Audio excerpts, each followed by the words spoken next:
তুই এরকম করে বমি করতেছিস কেন? কি হয়েছে? লক্ষণ তো ভালো মনে হইতেছে না। কি হয়েছে সত্যি করে কই? আমার মাথা ঘুরে যাচ্ছে, বমি আইতেছে। হারামজাদি, কি করছিস তুই এটা? তোরে আমি কামে পাঠাইছিলাম, তুই কাম করবাম করে কইতেছিস আর কাম করে। ব্যথা লাগতেছে মা। এই তুমি মায়ের সাথে এরকম করতেছো কি? তোমার মাইয়া কেমন করে বমি করতেছে, আবার কইতাছে মাথাও ঘুরাইতেছে। আমার তো মনে হয় নিশ্চয়ই কোন জায়গায় আকাম কুকাম কইরা আইছে।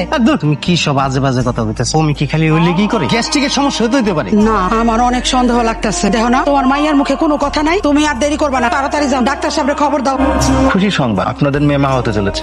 এসব আপনি কি কইতাছেন ডাক্তার সাহেব? যা সত্যি সেটাই বললাম। ডাক্তার এটা ঠিক হয়ে গেল, আমার তো বিশ্বাস হইতেছে না। আরে আমার মেয়ের তো এখনো বিয়ে হয় নাই, এই মাইয়া কিভাবে সন্তানের মা হয়? চুপ, একদম চুপ। আমি যখন কইছিলাম তখন তো খুব বড় বড় কথা শুনাইছো আমারে। এখন কেমন হইলো? জিগাও জিগাও তোমার মাইয়ারে, এই যার সন্তানের বাপকে জিগাও। এই তুই কার লগে নষ্টামি করছ? তোর পেটে কার হবে তো সন্তান? কথা কস থাকে, কান্দাকাটি করে কোনো লাভ হইব না। নাম কর। আল্লাহ, তুমি আমারে কোন পাপের শাস্তি দিতেছো আল্লাহ? তোমার নাটক কিন্তু আমার ভালো লাগতেছে না। কবি না, তোর মুখ থেকে কিভাবে কথা বাইর করতে হয় এটা আমার ভালো করে জানা আছে।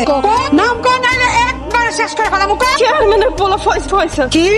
সি সি সি সি সি, তোর চেয়ারম্যানের বাড়িতে কাম করতে পাঠাইছিলাম, আর তুই এত খারাপ মাইয়া, তুই চেয়ারম্যানের পোলার লগে ফষ্টি নষ্টি করে ব্যান্ড বাজাইছো। তোর ভাবতেও অবাক লাগতেছে, তুই এত নষ্ট হয়ে গেছো। বিশ্বাস করো মা, আমার কোনো দোষ নাই। চেয়ারম্যানের পোলা জোর করে। চেয়ারম্যান, তোমার আর তোমার পোলারে আমি দেখলাম, তোমার পোলার এত বড় সাহস যে আমার মাইয়ার এত বড় সর্বনাশ করতে পারলো কেমনে? চল মা চল, আমার সাথে এক কলি চল। চেয়ারম্যান সাহেব, চেয়ারম্যান সাহেব, চেয়ারম্যান সাহেব বাড়িতে আছে? কি ব্যাপার সোনাই মিয়া, এত চিৎকার করে ডাকছো কেন? কি হয়েছে? আর 2 দিন যাবত তোমার মেয়ে আসে না কেন? আমার মাইয়া কেন আছে না এটা আপনার পোলারে জিগান। আমার ছেলেকে জিজ্ঞেস করবো, আমার ছেলে কি করছে? আপনার পোলারে ডাক দেন, তার সামনে সব কথা কমু। আচ্ছা ঠিক আছে। ফয়সাল, বাবা ফয়সাল, একটু নিচে আসো তো। এই যে সোনাই মিয়া, আমার ছেলে চলে আসছে। বলো তোমার কি অভিযোগ? অভিযোগ? তাও আবার আমার নামে? কিসের অভিযোগ? ফয়সাল সাহেব, আমি প্রেগনেন্ট, আর আমার পেটে আপনার বাচ্চা।